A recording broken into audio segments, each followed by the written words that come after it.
Yes, patuloy pa rin po ako magbibideo sa dako na aking kinalalagyan para hanggang sa makaabot ako doon sa dagat.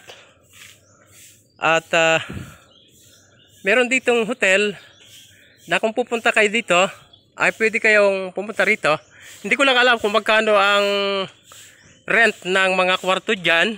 So kayo na ang magtanong kung pupunta kayo rito. Pwede naman malalaman kung magkano nga ito. Kung may makita ako dito na katiwala, ay tatanungin ko kung magkano nga. So, patuloy akong bibidyo at magpapasok dito sa gilid. Hanggang sa makaabot ako doon sa may dagat. Hi, hello. Hotel. Magkano ba ang ano dyan? Kaibigan, magkano ang rent ng mga kwarto? Sa regular po ay 5K. Ito po, meron ditong katiwala na nagdidilig ng halaman. At magkano po ang rent ng kwarto? 5K. 5K. Ano po yun? 5K sa? Regular lang po yun. Regular na po yun. Yung family room namin, 10K. Family Family room. Family home, 10K. Family home po, 10K. Ano yun? Isang gabi lang yun? Oo. Isang gabi daw lang po yun. Oo. Yun lang ba? Wala na. Pasok kayo sir. Para ano.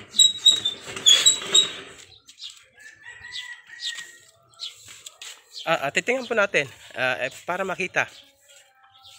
Vlogger po kasi ako. Binablog ko yung mga ano. Para din makita. Ha?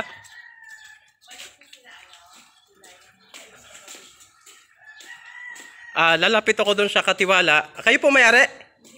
Katiwala. Ito.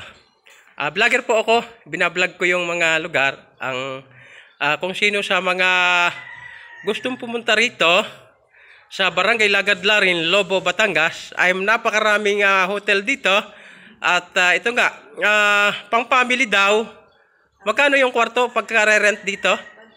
Pag family po, 10,000. Okay. Yung family. Then yung mga regular rooms, 5,000 po. Yung mga regular room ay 5,000 daw. Pag pampamilya, Pag pampamilya, 10,000 po. 10,000. Ano yun? Isang gabi lang yun? Opo. Good for 10 persons. Yung family. Pampamilya, good po, 10 person ang pwede doon. 15 person. 10 person. Okay. Isang gabi lang yun. Opo. Overnight. Overnight. Bali, ang check-in po, 2 p.m. Ang check-out, 12 Okay. noon. So, 22 hours. 22 hours. Ang pag, anong oras? Check-in po Check- is 2 p.m. 2 p.m. At ang check-out, 12 p.m. 12 p.m. ang check-out. Opo. Okay. So, yun pala. So, kung nagnanais po kayong pumunta rito sa lugar Barangay Lagadlarin, Lobo, Batangas, kung gusto ninyong maligo sa dagat at makita niyo ang mga view rito, ay pwede naman po. At mamibili kayo rito. Malapit po sa mangrove. Malapit sa Bakawan ito, mangrove. Ayan. Makakapasyal at makikita nyo iba't ibang tanawin dito. Matatanaw din dito ang Isla Verde. Nasa gitna ng dagat. Ang nasa kabila pa nun, pwedeng matanaw sa gabi, natatanaw din dito, kung makakarating ka rito, matatanaw ang Kalapan, Oriental Mindoro. Pag gabi, makikita mo yung ilaw. Pag araw, hindi nyo makita kasi napakalayo nun.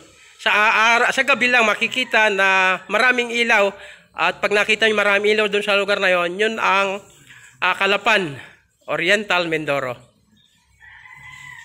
Yan, at maraming salamat. Thank you for watching. Mabuhay po mga minamahal kong mga taga-subaybay. Please, like and share po.